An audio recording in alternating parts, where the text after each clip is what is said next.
ایک صحابی تھے سیدنا سعید ابن زید بن عمر بن نفیل. یہ جو تھے صحابی رضی اللہ تعالیٰ عنہ، یہ حضرت عمر کے بہنوئی ہیں، اور یہ وہی ہیں کہ جب ان کے سامنے جو سنن نسائی الکبریٰ میں، سنن نبی داؤد میں آتا ہے کہ جب حضرت علی پہ لعنت کروائی گئی تو حضرت مغیرہ ابن شعبہ اور حضرت معاویہ رضی اللہ تعالیٰ عنہما کو انہوں نے روکا تھا. سعید ابن زید، اور عشرہ مبشرہ والی حدیث بیان کی تھی، ابو بکر جنت میں، عمر جنت میں، عثمان جنت میں، علی جنت میں، یہ والی حدیث. یہ وہ ہے سعید ابن زید، یہ شروع کے مسلمانوں میں سے ہے، اور 10 جو صحابی جنتی ہیں ان میں یہ بھی شامل ہے، سعید ابن زید. ان کے جو والد تھے نا عمر بن نفیل، وہ زمانے جاہلیت میں بھی موحد تھے. صحیح بخاری میں آتا ہے، امام بخاری نے ان پہ باب باندھا ہے. وہ اس زمانے میں بھی بتوں کا ذبیحہ نہیں کھایا کرتے تھے، اور کہتے تھے میں ابراہیمی دین کے اوپر ہوں. اسی لیے ان کا بیٹا دیکھے نا، اس نے فوراً اسلام قبول کر لیا. سعید ابن زید بخاری اور مسلم دونوں میں آتا ہے.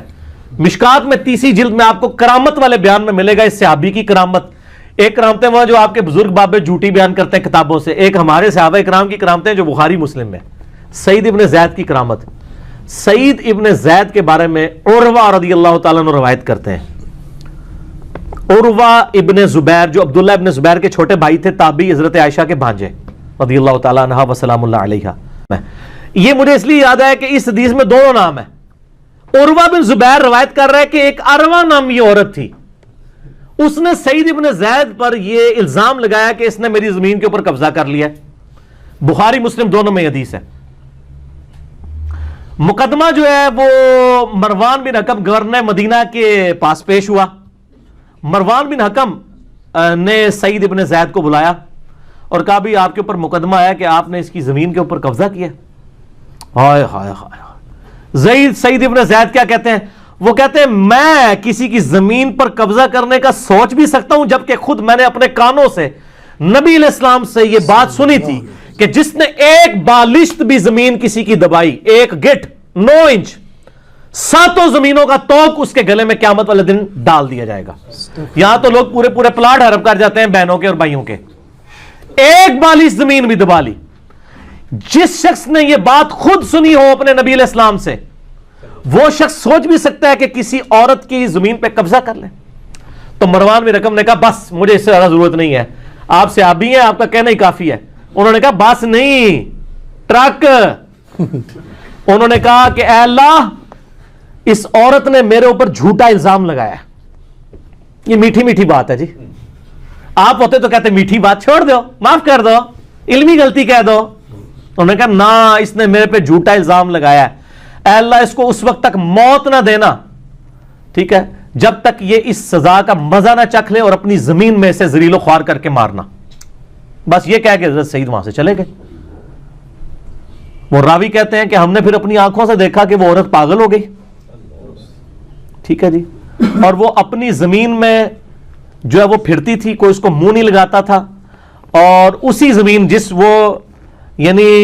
جس زمین کی محبت میں اس نے ایک جھوٹا الزام لگا دیا تھا، ایک دن ایک اندھے کنویں میں گری اور مر گئی. اور جب وہ پاگل ہو گئی نا، تو وہ ایک ہی جملہ بولتی تھی کہ مجھے سعید کی بدوا لگ گئی، مجھے سعید کی بدوا لگ گئی. جیسے مولویوں نے انجینئر کی بدوا لگ گئی. یہی کہہ رہا نا، یہی کہہ رہا بدوا لگ گئی. وہ ایک کراچی والا مفتی کہتا ہے یار زیادہ پریشان نہ ہو، اہل حدیث ہم سے زیادہ پریشان ہے. ٹھیک ہے نا. اہل حدیث کے علماء کیا کہتے ہیں؟ وہ کہتے ہیں جناب ہم نے اتنی محنت سے بندے بنائے، میرا دل چیرتا ہے کہ وہ دوسری طرف چلے جاتے ہیں. جس طرح ان کو انجینئر کی بدوا لگی ہے نا، اس طرح ان کو اس عورت کو بدوا لگ گئی حضرت سعید ابن زید کی، اور وہ اندھے کنویں میں گر کے مر گئی. اور وہ کہتی تھی کہ مجھے بدوا لگی، جس طرح یہ کہتے ہیں نا ہمیں بدوا لگ گئی ہے. تو اس حدیث کو مشکات والوں نے کرامت والے چیپٹر میں لیا ہے. ایک بالش زمین دبانے پہ جو ہے وہ توق ڈالا جائے گا، چاہے وہ بالش کسی نے اپنے لیے دبائی ہو، یا مسجد کے نام کے اوپر چندہ کھایا ہو، یا مسجد کے لیے پلاٹ لیا ہو. یہ حرام ہے. ایسی مسجدیں مسمار کر دینی چاہیے. اب کوئی پوچھتا ہے کہ جس مسجد میں نماز ہوگی کہ نہیں ہوگی؟ نماز ہو جائے گی، کیونکہ وہ بخاری مسلم میں حدیث ہے کہ پوری زمین میرے لیے سجدہ گاہ ہے. نماز ضرور ہو جائے گی اس مسجد میں اگر کوئی پڑھتا ہے، لیکن آپ احتجاجاً ایسی مسجدوں میں نماز نہ پڑھا کریں. اس سسٹم کو سپورٹ نہ کریں. اگر کوئی پڑھ لے گا تو نماز ہو جائے گی اس کی, لیکن اس سسٹم سے علیحدہ ہو کہ اس طرح کی جو قبضے کی مسجدیں نا یہ گرانے چاہیے. حکومت کا کام ہے کہ گرائے, اور ساتھ یہ بھی ہے کہ وہ پیرلل میں اتنی مسجدیں دیں کہ لوگوں کو اس طرح کی مسجدیں نہ بنانی پڑیں.